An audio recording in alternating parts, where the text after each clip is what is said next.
Hi అండి. Blouse side joint చేసినప్పుడు front part back part రెండు కూడా సమానంగా రాకుండా ఒకటి ఎక్కువ ఒకటి తక్కువ వస్తుంది కదా. సో అలా రాకుండా క్రాస్ బెల్ట్ ఎలా కట్ చేసుకోవాలో ఈరోజు వీడియోలో అయితే చెప్తానండి. ఇక్కడ ఫ్రంట్ పార్టు బ్యాక్ పార్టు రెండు కూడా ఈ విధంగా చంకల దగ్గర సమానంగా పెట్టేసుకోండి.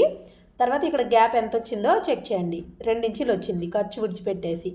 అలాగే మనకి ఉక్స్ పట్టి కాజపట్టి వైపు కూడా ఈ విధంగా చెక్ చేయండి. ఇక్కడ గ్యాపు 3 ఇంచులు అయితే వచ్చింది. ఈ విధంగా ఎక్స్ట్రా పీస్ అయితే తీసేసుకొని ఉక్స్ పట్టి కాజపట్టి వైపు 3 ఇంచెస్ వచ్చింది కదా, దానికి 1 ఇంచు కలుపుకోండి. 4 ఇంచెస్కి మార్కింగ్ వేయండి.